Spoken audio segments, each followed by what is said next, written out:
નમસ્કાર વિદ્યાર્થી મિત્રો, કેમ છો? મજામાં ને? હું અભય સર આપણી યુટ્યુબ ચેનલ બાપુનું ગણિતની અંદર હાર્દિક સ્વાગત કરું છું. મિત્રો, આપણે છે આ સિરીઝ છે એ 2026 ના બોર્ડના પરીક્ષાને ધ્યાનમાં લઈને ચાલુ કરેલી છે, જેની અંદર ગણિત વિષયની અંદર સૌથી વધારે માર્ક કપાય છે તો વિભાગ એ ની અંદર કપાય છે. જેના માટે છે આપણે આ સિરીઝ ચાલુ કરી છે, જેનાથી તમને 2026 ની અંદર છે વિભાગ એ ની અંદર તમે મેક્સિમમ જે માર્ક મેળવી શકો. એટલા માટે તમારે છે આપણા યુટ્યુબ ની અંદર રહેલા તમામ વિડીયો, તમામ પ્રશ્નપત્રોનું સોલ્યુશન જોવાનું છે અને તમારા મિત્રોને પણ શેર કરવાનું છે કે જેનાથી એને પણ વિભાગની અંદર સારા માર્ક છે મેળવી શકે છે. અને રોજ રાત્રે 7 વાગ્યે છે આપણે યુટ્યુબ ની અંદર આપણો વિડીયો છે અપલોડ કરી દીધેલો હોય છે અને જેનું તમે પ્રીમિયર છે એ જોઈ શકો છો.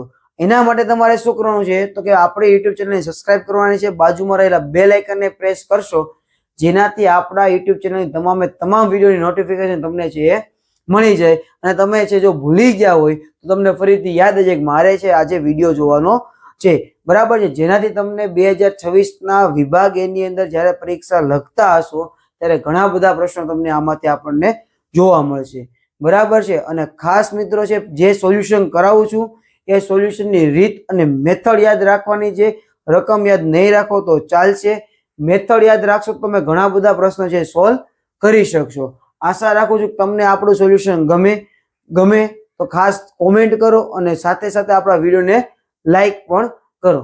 તો સ્ટાર્ટ કરીએ આપણું આજનું પ્રશ્ન પત્ર.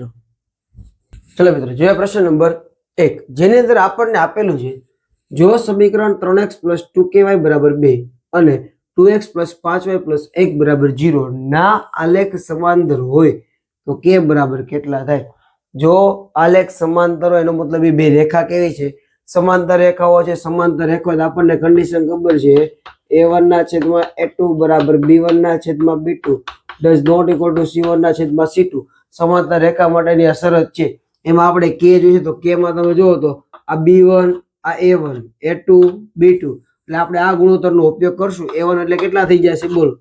3. a2 એટલે કેટલા આવશે? 2 બરાબર. b1 એટલે 2k આવશે અને b2 એટલે કેટલા આવશે? 5. આ 5 અહીંયા આવે તો 5 તેરી 15 ના 2 ક્યાં આવી જાય? અહીંયા. તો 2 દુ 4 ઉપર તો k રહેશે તો k બરાબર કેટલા મળી ગયા? 15/14. તો 15/14 ઓપ્શન નંબર સી બરાબર છે. સમજાય છે? શરત યાદ હોવી જોઈએ. નેક્સ્ટ પ્રશ્ન જોઈએ આપણે.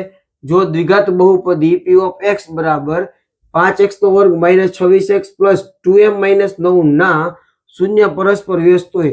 જો શૂન્ય પરસ્પર વ્યસ્ત એનો મતલબ શું? મને હું તમને કોઈ એક સંખ્યા 5 છે તો એની વ્યસ્ત સંખ્યા કઈ થાય? 1/5. હું તમને કોઈ એક સંખ્યા 9 છે એની વ્યસ્ત શું થાય? 1/9. જો તમે આ બેનો ગુણાકાર કરો, શું એનો ગુણાકાર કરો તો 5 5 ઉડી જાય, જવાબ કેટલો આવે? 1. 9 9 ઉડી જાય, જવાબ કેટલો આવે? 1. એનો મતલબ એવો કે જ્યારે શૂન્ય પરસ્પર વ્યસ્ત હોય ને એટલે એનો ગુણાકાર હંમેશા કેટલો આવે? 1 આવે. શૂન્યનો ગુણાકાર જો 1 આવતો તો આને કહેવાય c/a બરાબર 1. શૂન્યનો ગુણાકાર કેટલો થઈ જાય છે? 1 થઈ જાય. c એટલે આપણું આખું અચળ પદ આવે. કોણ આવે? 2m - 9 અને a કેટલા છે? 5 બરાબર 1. આ ગુણાકારમાં આવે તો શું થઈ જશે? 2m - 9 બરાબર 5. ચલો 2m બરાબર 5 + 9. 2m બરાબર કેટલા થશે બોલો? 14 થશે. તો m બરાબર કેટલા થઈ જશે? 7 દુ 14. તો m બરાબર 7 બરાબર છે મિત્રો. સમજાય છે? તો કે આ રીતે જ્યારે શૂન્યનો પરસ્પર વ્યસ્ત હોય તો યાદ રાખજો આ શરત કે બંનેનો ગુણાકાર હંમેશા કેટલો થશે? 1 બરાબર છે. ઓકે. ચાલો મિત્રો, હવે જોઈએ પ્રશ્ન નંબર 3, જેની અંદર આપણને આપેલું છે જો a બરાબર 2, d બરાબર 4 તો s20 કેટલા થશે? તો આ s20 એટલે n/2. આપણે સૂત્ર લખીએ, n/2 કૌંસમાં 2a + n - 1d. n ની જગ્યાએ આપણે કેટલા લેવાના છે? 20. આ 2 એ આપણને 2 આપી દીધા છે, n ની જગ્યાએ 20 - 1 d આપણને આપ્યા છે 4. અહીં કેટલા થઈ જશે? 10. અહીં કેટલા થશે? 4. અહીં કેટલા આવશે? 19. 19 ચોક 76. 76 ને 4 કેટલા થાય? 80. 80 × 10 એટલે કેટલા થઈ જશે? 800. Option number B. ખૂબ સરળ પ્રશ્ન હતો. હવે જોઈએ કે a ના યામ, b ના યામ અને c ના યામ આપેલા છે. એક ખાલી જગ્યા ત્રિકોણના શિરોબિંદુઓના યામ છે. તો આપણે આનામાં શું કરાય તો કે અંતર સૂત્રનો ઉપયોગ કરીને દાખલો ગણી શકાય. પણ જ્યારે આપણને MCQ માં પૂછે ત્યારે અંતર સૂત્રનો ઉપયોગ નહીં કરાય. તો શું કરાય? આલેખ દોરી નખાય. શું કરાય? આલેખ દોરી નખાય. જો બધા આમ છે પ્લસમાં એટલે પ્રથમ ચરણમાં આવે. પેલું 0 0 છે એટલે અહીંયા આવશે. આ 1 આ 2 આ 3 1 2 3 અને 4 3 0 ક્યાં આવે? x આમ 3 અને y આમ 0 એટલે અહીંયા આવશે. આપણો A થઈ ગયો, આપણો B થઈ ગયો. C 3 અને 4 આ 3 અને આ 4 બરાબર છે. તો જો XZ આ સીધી લાઈન અને આ રીતે બને. XZ સીધી લાઈન એટલે આ કયો આમ બન્યો કહેવાય? સોરી, આ કયો ખૂણો બને? 90 અંશનો ખૂણો બને કે ન બને? બનશે. તો 90 અંશનો ખૂણો બનતો હોય તો આ કયો ત્રિકોણ કહેવાય? કાટકોણ ત્રિકોણ કહેવાય. સમજાય છે? ખબર પડે છે?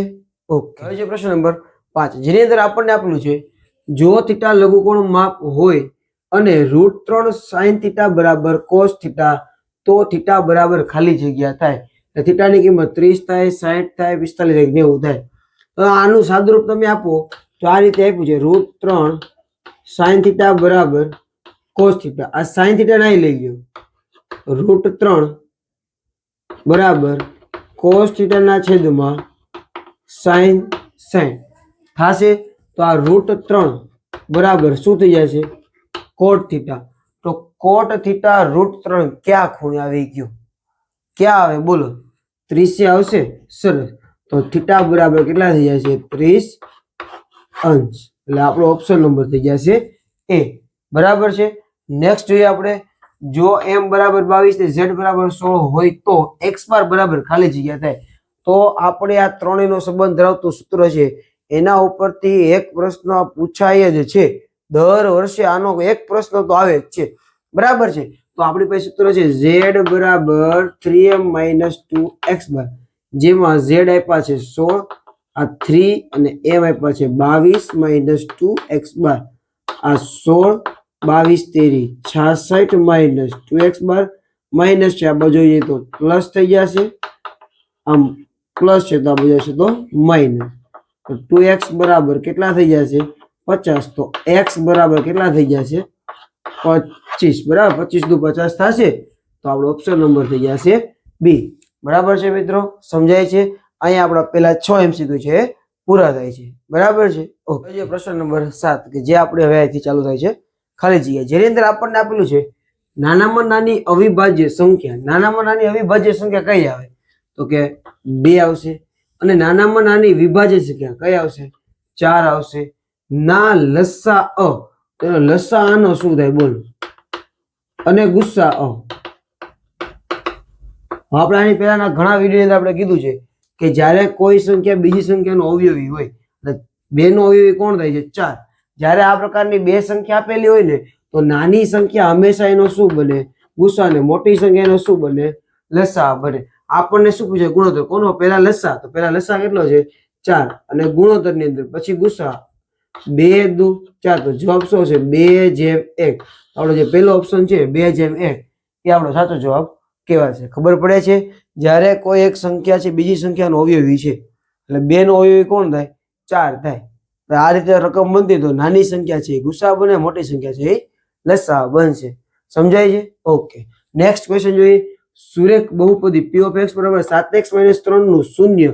જ્યારે તમને શૂન્ય મેળવવાનું કીધું હોય તો એનો મતલબ એવો કે p of x બરાબર શું થઈ જશે? 0 થશે. એટલે થાય 7x - 3 બરાબર 0. આ માઇનસ છે, આ બાજુ કેવા થઈ જશે? પ્લસ થઈ જાય. એટલે અહીંયા આવે 3. તો x બરાબર 3/7. આ ઓપ્શન ક્યાં જોવો તો બીજો ઓપ્શન છે 3/7. બરાબર છે મિત્રો? સમજાય છે? ઓકે. નેક્સ્ટ જોઈએ આપણે. કોઈ પણ ઘટનાની સંભાવના ખાલી જગ્યા કે તેથી વધુ હોય. કોના કરતા વધારે હોય? 1 કરતા વધારે હોય? ન હોય. 0.2 કરતા વધારે તો કે હોઈ શકે. અને 0.2 કે તેથી વધારે તો કે હોઈ શકે. પણ આપણને કીધું છે 0 કે તેથી વધુ હોય. આની કરતા તે ઓછી હોઈ શકે. આપણને વધુ પૂછ્યું છે તો કોના કરતા થાય?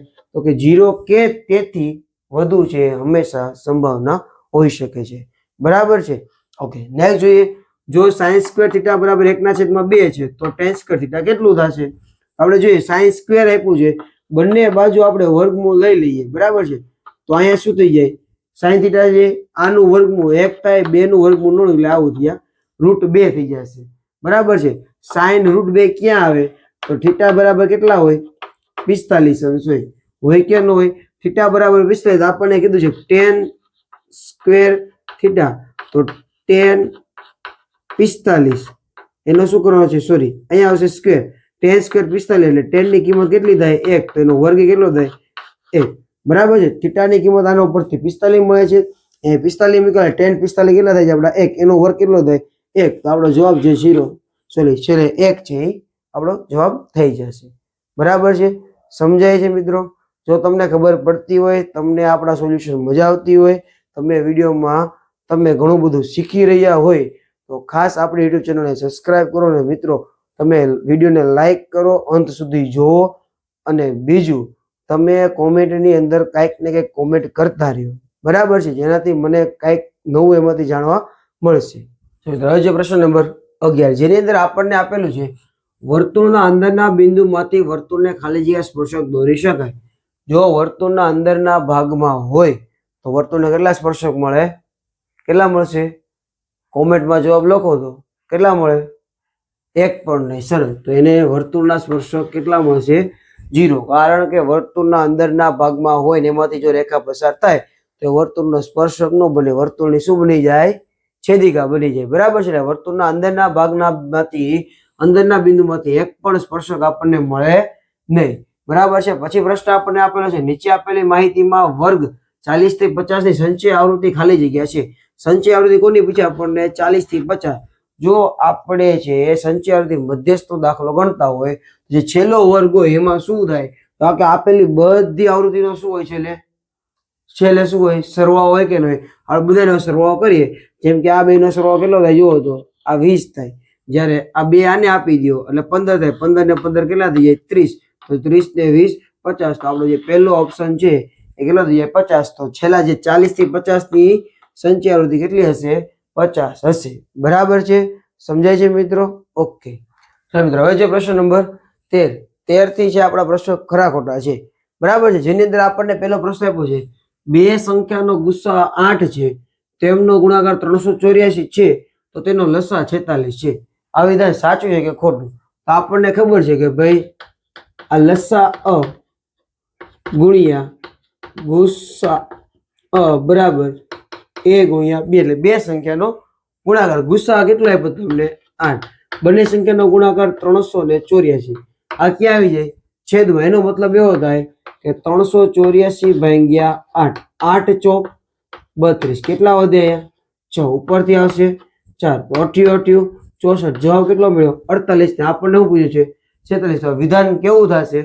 આ વિધાન થઈ જશે ખોટું બરાબર છે નેક્સ્ટ જોઈએ p of x બરાબર 6x + 7 નું આલેખ નીચેની તરફ ખુલ્લો પરવલય હોય છે આ વિધાન સાચું કે ખોટું કોમેન્ટ ની અંદર કયો તો વિધાન કેવું હશે સાચું કે ખોટું બોલ વિધાન કેવું થશે ખોટું કારણ કે જો પરવલયાકાર હોય તો એ બહુપદી છે દ્વિઘાત બહુપદી હોય છે જ્યારે આ બહુપદી કેવી છે સુરેખ બહુપદી છે એટલે આપેલ વિધાન થઈ જશે ખોટું બરાબર છે સમીકરણ 2x + y - 3 બરાબર 0 અને 6x + 3y બરાબર 9 ને અનન્ય ઉકેલ છે અનન્ય ઉકેલનો મતલબ શું બે રેખા કેવી હોય છેદિકા હોય તો a1 ના છેદમાં a2 does not equal to b1 ના છેદમાં b2 થાય મિત્રો થાય કે ન થાય a1 એટલે કેટલા થઈ જાય 2 a2 એટલે થઈ જાય 6 બરાબર b1 કેટલા થશે 1 અને b2 કેટલા થાય 3 તો કેટલા આવશે 2 તેરી 6 એટલે 1 ના છેદમાં 3 આપણને મળે છે 1 ના છેદમાં 3 does not equal to 1 ના છેદમાં 3 જો તો આવું શક્ય થાય આ બંને કેવા છે સરખા છે તો આપણને કીધું અનન્ય ઉકેલ છે તો આ કન્ડિશન પ્રૂવ થાય છે નથી થતી વિધાન કેવું થઈ જશે ખોટું થશે બરાબર છે આપણને બે સરખા મળે છે એટલે વચ્ચે આવવું જોઈએ બરાબર સમજાય છે ઓકે સમતોલ પાસા પર અંક 8 આવે તેની સંભાવના 0 છે તો વિધાન કેવું થાય સાચું કારણ કે સમતોલ પાસા તમે ઉછાળો તો અંક ક્યારે આપણને 8 મળવાનો નથી આપણને 1 થી 6 મળવાના છે એટલા માટે સંભાવના કેવી થઈ જશે 0 સમજાય છે મિત્રો ઓકે મિત્રો હવે પ્રશ્ન નંબર 17 જેની આપણને એક વાક્યની અંદર અથવા નાનકડો દાખલો છે ગણીને આપણને પ્રશ્ન પૂછેલા હોય છે જેની અંદર આપણને 17મા પ્રશ્ન અંદર આપ્યું છે અવલોકનો -5 -4 a આ મિત્રો a છે બરાબર છે 5, 7, 10 નો મધ્યક 2 હોય તો એ મેળવવાનો છે. જો મધ્યક હોય તો આપેલ અવલોકનનો આપણે શું કરવાનો હોય? સરવાળો કરવો પડે. તમે જુઓ તો આ બેનો સરવાળો કેટલો થાય? +5 -5 ઉડી જાય. પછી તમે જુઓ તો 10 ને 7 17, 17 માંથી 4 છે તો કેટલા વધે? 13 વધે. એનો મતલબ એ બધા અવલોકનોનો સરવાળો આપણો થઈ જશે 13 + a. એટલે છેદમાં કુલ અવલોકન કેટલા છે? 1 2 3 4 5 6. છેદમાં આવી જાય 6 બરાબર 2. બરાબર છે. 6 દુ કેટલા થઈ જશે? 12. તો 13 + a બરાબર 12. તો a બરાબર 12 - 13. તો a બરાબર થઈ જશે -1. બરાબર છે મિત્રો? સમજાય છે કે નહીં? ઓકે. નેક્સ્ટ જોઈએ આપણે. જો આ રીતે તમને આપેલું હોય તેનો મતલબ કે આ વર્તુળ દર્શાવે છે.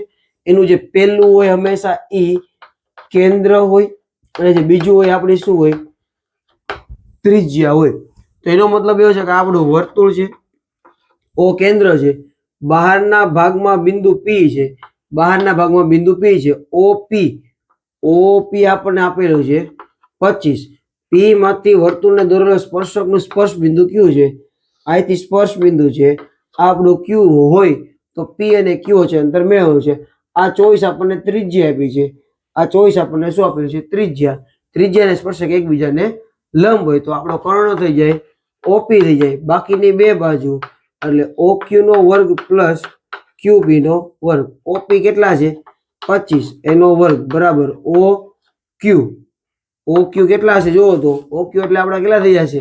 24. તો અહીંયા લખી નાખે 24 એનો વર્ગ પ્લસ QP નો વર્ગ. ચલો 25 નો વર્ગ થઈ જાય 625. 24 નો વર્ગ થશે 576 બરાબર Q અને P નો વર્ગ. અહીં કેટલા વધે બોલો? 49 વધે કે ન વધે? અહીંયા વધે છે QP નો વર્ગ. તો QP બરાબર કેટલા થઈ જશે? 7. તો એટલે આપણને પૂછ્યું PQ કે QP બે શું થાય? એક જ. અહીંયા આપણને છે માપમાં સેમી જેવું કઈ આપેલું નથી, આપણે લખશું ખાલી એમને કે QP બરાબર કેટલા થશે? 7 થશે. બરાબર છે. તો આ રીતે આપણે પ્રશ્ન છે સોલ્વ કરવાનો છે. ખાસ આ થોડુંક છે તમારા માટે, કદાચ તમે પહેલી વાર જોયું તો નવું હોઈ શકે. તો આને આ રીતે છે, પેલું હોય કેન્દ્ર, બીજું શું છે? ત્રિજ્યા થશે. બરાબર છે મિત્રો? સમજાય છે કે નહીં? ઓકે મિત્રો, હવે જે પ્રશ્ન નંબર 19 જેની અંદર આપણને આપેલું છે લીપ વર્ષમાં ફેબ્રુઆરી માસમાં 5 રવિવાર આવે તેની સંભાવના કેટલી? તો જો લીપ વર્ષ હોય તો ફેબ્રુઆરીમાં કેટલા દિવસો આવે?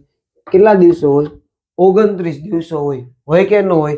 અને આપણું એક અઠવાડિયું 7 દિવસનું હોય, એવા 4 અઠવાડિયા આવે એટલે કેટલા આવે? 29. એનો મતલબ એવો બધા વાર આપણા 4 વખત આવવાના છે. હવે તમે જો આપણા દિવસો કેટલા છે? કુલ 29 છે. આપણા 4 વખત બધા વાર આવી જશે. વધે કેટલા દિવસ? એક દિવસ વધે.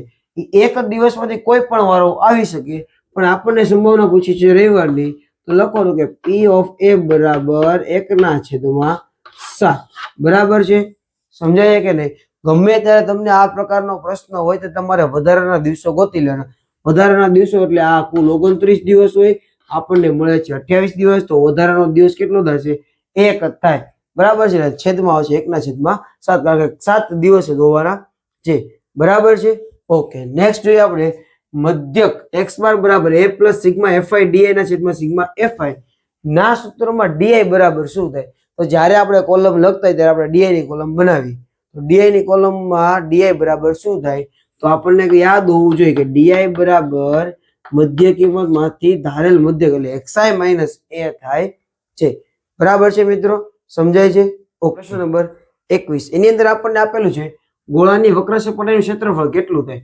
ગોળો એની વક્ર સપાટીનું ક્ષેત્રફળ કેટલું થાય? બોલો શું થાય? 4πr². એટલે પહેલામાં આવી જશે C. અર્ધગોળાની વક્ર સપાટીનું ક્ષેત્રફળ કેટલું થશે? અર્ધગોળો કીધું છે શું આવશે? 2πr². એટલે ઓપ્શન થઈ જશે A.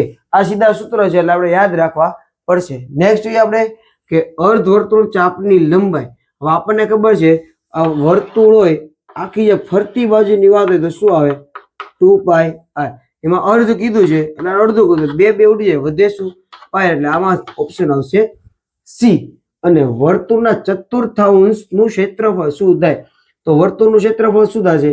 πr². ચતુર્થાંશ એટલે ચોથો ભાગ થાય. તો ઓપ્શન થઈ જશે આપણો A. બરાબર છે મિત્રો? જો મિત્રો તમે અત્યાર સુધી તમે વિડીયો જોયો છે તો ખાસ વિડીયોને લાઈક કરી દો તમે. અત્યારે આપણી યુટ્યુબ ચેનલ છે સબસ્ક્રાઇબ કરી દો અને કોમેન્ટની અંદર છે ડન નો સિમ્બોલ મોકલો. બરાબર છે? એનાથી મને એવું થશે કે તમે અંત સુધી આપણો વિડીયો જોયેલો છે. બરાબર છે? ઓકે.